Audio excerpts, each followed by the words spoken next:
Good day and welcome to the United States election on ABC Amba TV. Well, as the United States prepares for a historic transition of power, the final actions of the Biden administration and the incoming priorities of President-elect Donald Trump are set to shape both domestic and global landscape. From delicate international negotiations to significant policy shifts, the current administration's decision in its closing weeks could have far reaching consequences for Trump's upcoming presidency. This period marks a critical juncture, highlighting not only the challenges of governing, but also the opportunities for recalibrating America's role at home and abroad. I am Star Smart. Let's dive into the trends on the post United States election.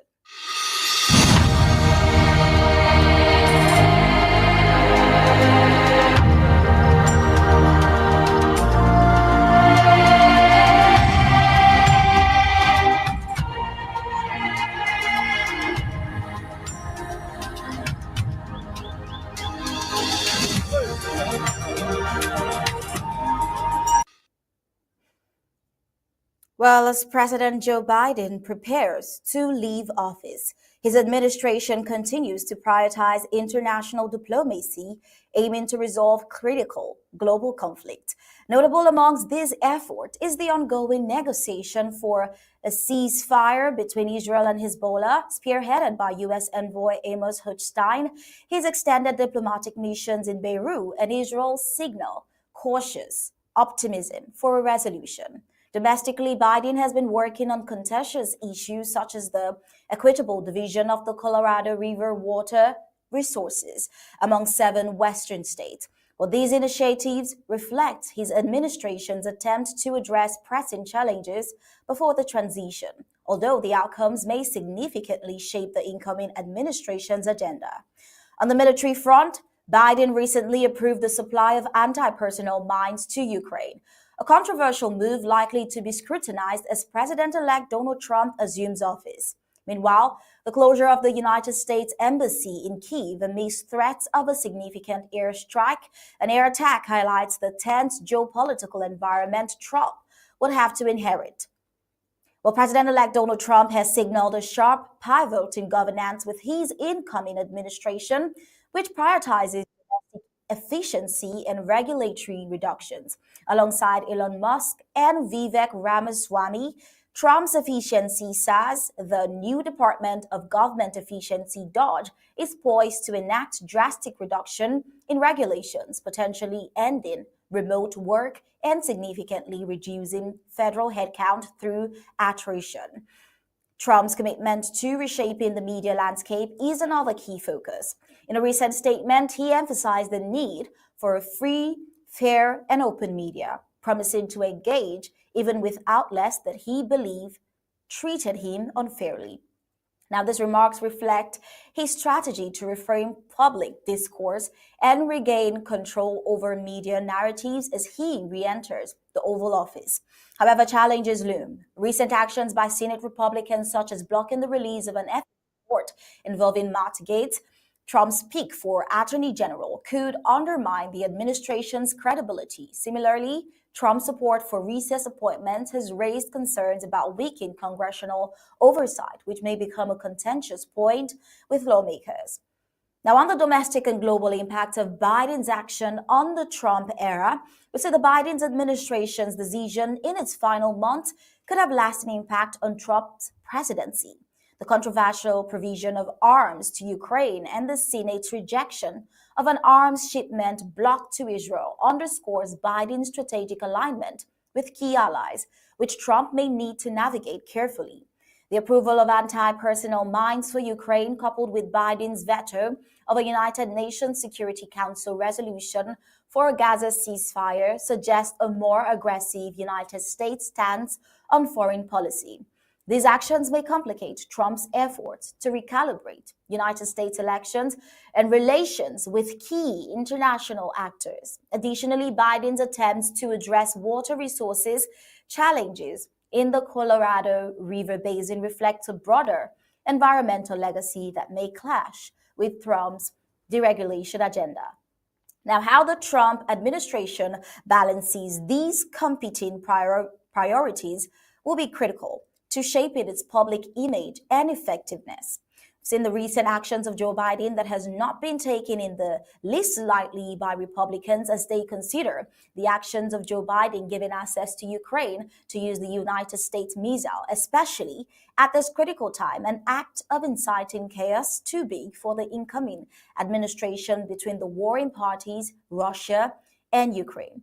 We've seen a lot of tweets by Republicans who have aired their thought, and we've seen this tweet aired by different Republicans pointing to these being an attempt to lead to World War III from different Republican personnel. Well, we've heard Trump as well talk about ending the war in Ukraine in the blink of an eye. But it seems the outgoing United States administration recent actions could impact the chances of that, as recent action only seems to be escalating the war. Well, here is what Russia's United Nations envoy had to say about the remark of Trump ending the war in the blink of an eye and the United States' future involvement in Russia's ongoing war with Ukraine. Here's what the United Nations envoy had to say about it.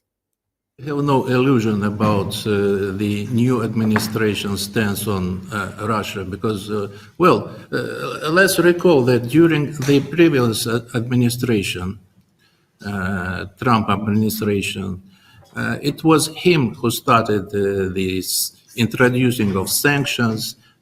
Many anti-Russian legislations were adopted. So there is no illusion. We are open, yes.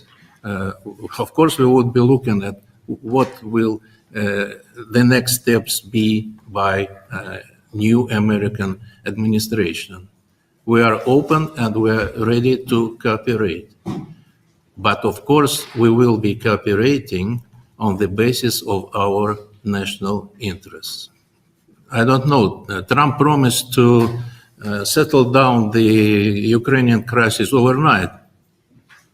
Okay, let him try. But we know that we are realistic people. Of course, we understand that this will never happen. But if he starts or suggests something to start the political process, it's welcome, of course. Yes, of course, I think everybody has certain hopes that there will be changes, new elements in politics of the new American administration. We also hope for that, and we are open. We are open if there is a certain will and desire on the part of the Americans to start real negotiations based on, let's say now, on realities on the ground. Well, that was Gennady Gatilov, the Russia's UN envoy. And now we're wondering what has been the president-elect Donald Trump's stance in all of this. Well, let's take a listen. Based on the lie that Russia represents of fundamentally reevaluating NATO's purpose and NATO's mission. Our foreign policy establishment keeps trying to pull the world into conflict with a nuclear-armed Russia based on the lie that Russia represents our greatest threat.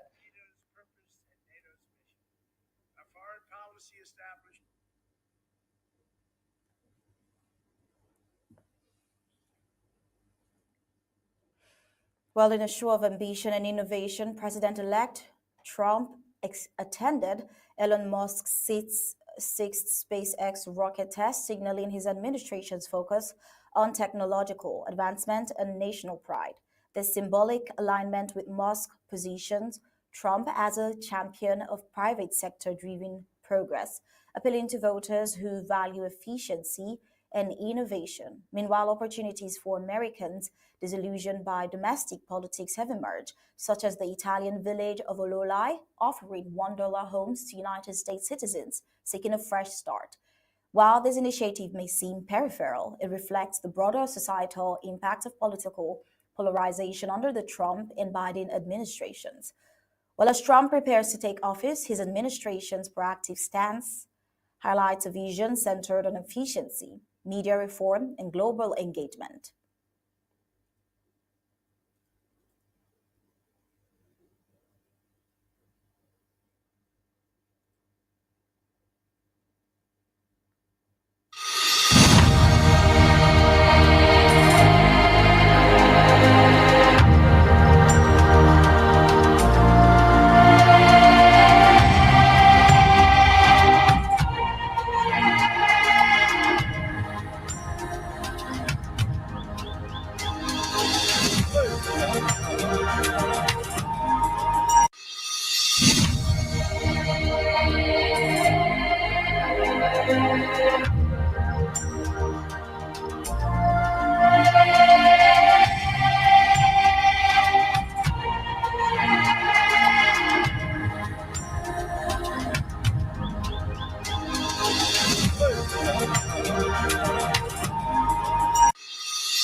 A global conflict between nuclear armed powers would mean death and destruction on a scale unmatched in human history. It would be nuclear Armageddon. Nothing is more important than avoiding that nightmare. We will avoid it, but we need new leadership. Every day this proxy battle in Ukraine continues, we risk global war. We must be absolutely clear that our objective is to immediately have a total cessation of hostilities. All shooting has to stop. This is the central issue. We need peace without delay. In addition, there must also be a complete commitment to dismantling the entire globalist neocon establishment that is perpetually dragging us into endless wars, pretending to fight for freedom and democracy abroad, while they turn us into a third world country and a third world dictatorship right here at home. The State Department, the defense bureaucracy, the intelligence services, and all of the rest need to be completely overhauled and reconstituted to fire the deep staters and put America first. We have to put America first. Finally, we have to finish the process we began under my administration of fundamentally reevaluating NATO's purpose and NATO's mission. Our foreign policy establishment keeps trying to pull the world into conflict with a nuclear-armed Russia based on the lie that Russia represents our greatest threat.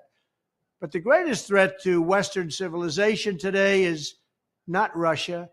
It's probably, more than anything else, ourselves and some of the horrible USA-hating people.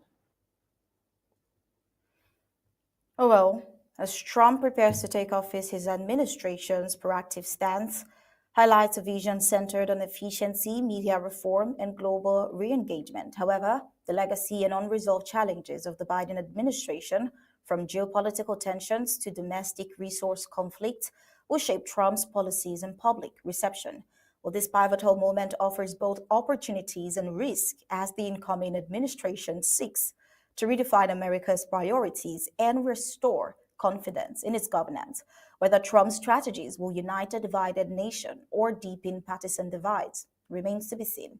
And that is all on the Flash News today. But before we go, let's leave you to enjoy the rest of that speech by President-elect Donald Trump. Thank you for joining in once again. Of fundamentally reevaluating NATO's purpose and NATO's mission. Our foreign policy establishment keeps trying to pull the world into conflict with a nuclear-armed Russia based on the lie that Russia represents our greatest threat. But the greatest threat to Western civilization today is not Russia. It's probably, more than anything else, ourselves and some of the horrible USA-hating people that represent us. It's the abolition of our national borders. It's the failure to police our own cities. It's the destruction of the rule of law from within.